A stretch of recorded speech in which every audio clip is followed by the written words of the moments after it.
सोचिए एक ऐसी किताब है जो जो खत्म होने पर आपको दो कहानियां सुनाती है। और फिर आपसे पूछती है कि आप किस पर यकीन करना चाहेंगे। हाँ बिल्कुल। और ये किताब शुरू में ही एक बहुत बड़ा दावा करती है। हाँ, वही कि ये एक ऐसी कहानी है जो आपको ईश्वर में विश्वास दिलाएगी। सही कहा। तो आज हम यान मार्टेल के उपन्यास लाइफ ऑफ पाई की दुनिया में बहुत गहराई से उतर रहे हैं। और हमारा मकसद सिर्फ कहानी बताना नहीं है। नहीं, बिल्कुल नहीं। हम इसकी परतों को खोलना चाहते हैं, खासकर उन लोगों के लिए जिन्होंने इसे शायद नहीं पढ़ा है। हाँ, हमारे पास जो साहित्यिक विश्लेषण और लेख है, उनकी मदद से हम ये समझने की कोशिश करेंगे कि ये कहानी मतलब सिर्फ एक लड़के और बाघ की कहानी से कहीं ज्यादा क्यों है। तो चलिए शुरू करते हैं पहली कहानी से, वो कहानी जिसने सबको हैरान कर दिया। कहानी का हीरो है पिसिन मोलिटर पटेल, जिसे सब पाए बुलाते हैं। उसका परिवार पांडिचेरी में एक चिड़ियाघर चलाता है। और कहानी में मोड़ तब आता है जब वे भारत छोड़कर कनाडा जाने का फैसला करते हैं। और वो अकेले नहीं जा रहे हैं। नहीं, वो अपने चिड़ियाघर के जानवरों को भी साथ ले जाते हैं, एक जापानी मालवाहक जहाज पर, जिसका नाम था सिमित्सुम। सिमित्सुम। और यहीं से पाई की दुनिया हमेशा के लिए बदल जाती है। एकदम। बीच समुद्र में एक भयानक तूफान आता है, जहाज डूब जाता है। और पाई खुद को एक छोटी सी लाइफ बोट में पाता है, प्रशांत महासागर के बीचों बीच। अकेला? खैर, लगभग अकेला। हाँ, लगभग। यहीं से तो कहानी का वो अविश्वसनीय हिस्सा शुरू होता है। बताइए जरा। उस लाइफ बोट पर उसके साथ कुछ जानवर भी हैं। एक जेब्रा जिसकी टांग टूटी हुई है, ओके। एक औरंगुटान, एक खूंखार लकड़बग्घा और एक 450 पाउंड का वयस्क बंगाल टाइगर। एक बंगाल टाइगर एक ही लाइफ बोट पे? हाँ, जिसका नाम है रिचर्ड पाकर। ये तो सुनने में ही नामुमकिन लगता है। और पाई इसी नामुमकिन को 227 दिनों तक जीता है। 227 दिन?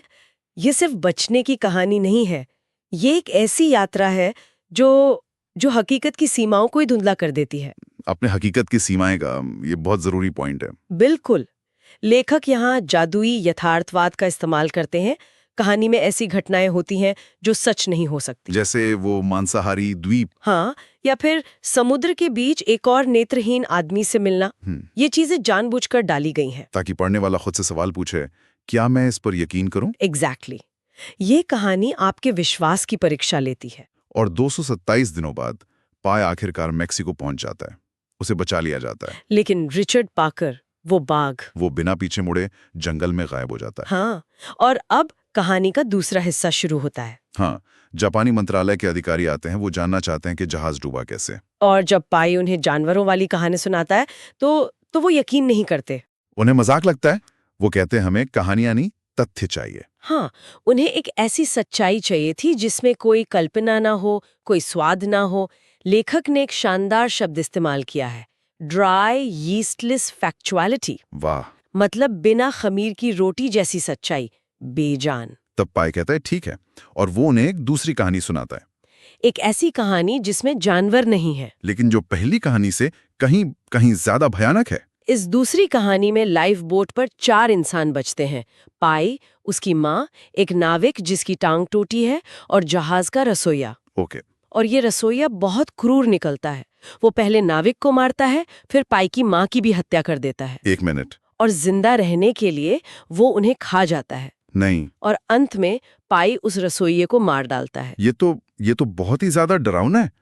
लेकिन अगर हम ध्यान से सोचें तो क्या इन दोनों कहानियों में कोई कनेक्शन है? बिल्कुल, यही तो इस उपन्यास का जीनियस है। दोनों कहानियां एक दूसरे का आईना है। कैसे? वो टूटी टांग वाला जेब्रा, वो असल में वो नाविक है। अच्छा। प्यारी सी औरंगुटान पाई की माँ है। खूंखार लकड़बग्घा वो वहशी रसोइया है। और रिचर्ड पाकर वो बाघ, वो खुद पाई है। पाई का वो हिस्सा जो जिंदा रहने के लिए कुछ भी कर सकता था। अरे वाह। तो ये एक तरह का मतलब एक मनोवैज्ञानिक बचाव का तरीका था, अपने भयानक सच को सहने लायक बनाने के लिए उसे जानवरों का रूप दे देना। इसे ज़ूमॉर्फिज्म कहते हैं। जब सच इतना कड़वा हो तो हमारा दिमाग उसे एक कहानी में बदल देता है। जानवरों की हिंसा हमें इंसानी हिंसा से कम परेशान करती है। तो अब हमारे पास दो कहानियां हैं, एक जादुई अविश्वसनीय पर सुंदर, दूसरी क्रूर यथार्थवादी और दर्दनाक। दोनों कहानियां सुनाने के बाद पाए उन अधिकारियों से एक बहुत सीधा सवाल पूछता है। वो पूछता है, चूंकि इससे कोई फर्क नहीं पड़ता कि जहाज कैसे डूबा और आप दोनों में से किसी भी कहानी को साबित नहीं कर सकते, तो आप कौन सी कहानी पसंद करते हैं, जानवरों वाली या बिना जानवरों वाली? और अधिकारी क्या चुनते हैं? वो चुनते हैं जानवरों वाली कहानी। वो बेहतर कहानी है। और इस पर पाई का जवाब ही पूरी किताब का सार है। हाँ, वो धीरे से कहता है, और ईश्वर के साथ भी ऐसा ही है। वाह, मतलब ये चुनाव विश्वास का है। बिल्कुल, ये सच या झूठ के बारे में नहीं है। ये इस बारे में है कि हम किस तरह की दुनिया में जीना चाहते हैं, एक बेजान तथ्यों वाली दुनिया या एक ऐसी दुनिया जिसमें चमत्कार और सुंदरता की गुंजाइश हो। ठीक कहा। उपन्यास ये नहीं कहता कि भगवान है या नहीं, ये कहता है कि भगवान पर विश्वास करना एक बेहतर कहानी चुनना है। ये बात तो समझ आती है, लेकिन एक सवाल हमेशा मेरे मन में रहा, पाई का परिवार भारत छोड़कर जा ही क्यों रहा था? आपने एक बहुत ही अहम परत की तरफ इशारा किया है।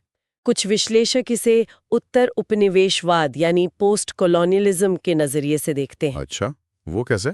देखिए, पाई का परिवार पौंडीचेरी, जो एक पूर्व फ्रांसीसी उपनिवेश था, वहां से कनाडा जा रहा है, जो एक सेटलर कॉलोनी है। वे अपनी ही आजाद जमीन पर एक तरह का परायापन महसूस कर रहे थे। परायापन क्यों? भारत तो आजाद हो गया था। क्योंकि वो फ्रांसीसी संस्कृति से इतने प्रभावित हो चुके थे कि उन्हें आजाद भारत की नई व्यवस्था में अपनी जगह नहीं दिख रही थी। उनका जाना सिर्फ एक परिवार का नहीं, बल्कि उस पूरी पीढ़ी की उलझन की कहानी है। और ये प्रतीकवाद पाई और रिचर्ड पार्कर के रिश्ते में भी दिखता है। हाँ, बिल्कुल। एक तरह से ये मालिक और गुलाम, मतलब कॉलोनाइजर कॉलोनाइज्ड के रिश्ते जैसा है। अच्छा, वो कैसे?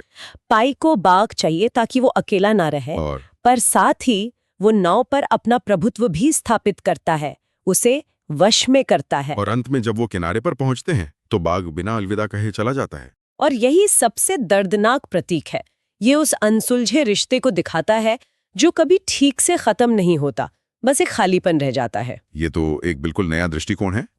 लेकिन एक और चीज है, जहाज का नाम तित्सुमसुम, ये जापानी तो नहीं लगता? आपने उस धागे को पकड़ लिया है जो इस कहानी के सबसे गहरे रहस्य की ओर ले जाता है। सच में? तित्सुमसुम जापानी शब्द नहीं है, ये हिब्रू भाषा का शब्द है जो 16वीं सदी के यहूदी रहस्यवाद कबाला से आता है।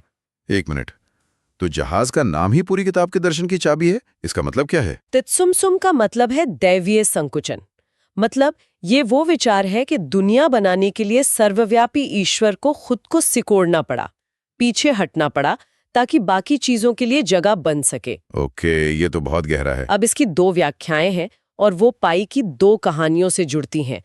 पहली व्याख्या शाब्दिक है, ईश्वर सचमुच दुनिया से हट गया है, एक खालीपन छोड़ गया है। ये हुई इंसानों वाली क्रूर कहानी जहां ईश्वर नहीं है। बिल्कुल। और दूसरी व्याख्या रूपकात्मक है कि ईश्वर हटा नहीं है, उसने खुद को छुपा लिया है ताकि इंसान उसे खोज सके। और ये हुई जानवरों वाली कहानी। हाँ, जहां भयानक पीड़ा के बावजूद पाई को ईश्वर की मौजूदगी का एहसास होता है। ईश्वर छिपा हुआ है लेकिन मौजूद है। तो इन सब का मतलब क्या निकलता है? ऐसा लगता है कि ये किताब ये नहीं पूछ रही कि किस पर विश्वास करें, बल्कि ये पूछ रही है कि विश्वास करना असल में है क्या। पाई को देखिए, वो एक ही समय में हिंदू, ईसाई और मुस्लिम है। हाँ, और जब उससे पूछा जाता है कि ये कैसे संभव है, तो वो कहता है, मैं बस ईश्वर से प्रेम करना चाहता हूँ। उसके लिए धर्म के नियम उतने जरूरी नहीं है जितनी वो भावना। और इसलिए वो नास्तिकों का सम्मान करता है, पर अज्ञेयवादियों को पसंद नहीं करता। हाँ, क्योंकि नास्तिक भी एक कहानी चुनते हैं कि ईश्वर नहीं है, लेकिन अज्ञेयवादी जो हमेशा शक में रहते हैं, वो कोई भी कहानी नहीं चुनते और बेहतर कहानी से चूक जाते हैं। बिल्कुल। उपन्यास कहता है कि विश्वास एक मनोवैज्ञानिक नजरिया है, तथ्यों का सेट नहीं, ये एक चुनाव है। तो अंत में ये उपन्यास हमें एक गहरे विचार के साथ छोड़ जाता है। शायद सवाल ये है ही नहीं कि कौन सी कहानी सच है। हाँ, क्योंकि दोनों ही कहानियों में पाई का परिवार मर जाता है और वो भयानक पीड़ा सहता है। नतीजा तो वही है। और अगर हम और भी गहराई से सोचें, तो क्या दोनों ही कहानियां अविश्वसनीय नहीं है? मतलब एक 16 साल के लड़के का प्रशांत महासागर में 227 दिन अकेले जिंदा रहना, ये अपने आप में उतना ही बड़ा चमत्कार है जितना एक बाघ के साथ जिंदा रहना। बात तो सही है। शायद जिसे हम यथार्थवादी कहानी कह रहे हैं, वो भी उतनी ही नामुमकिन है। ये एक बहुत बड़ा सवाल खड़ा करता है। क्या जीवन में अर्थ खोजने के लिए हमें तथ्यों से ज्यादा एक बेहतर कहानी की जरूरत होती है? और अगर ऐसा है, तो हम सब अपने जीवन को समझने के लिए खुद को कौन सी कहानियां सुनाते हैं?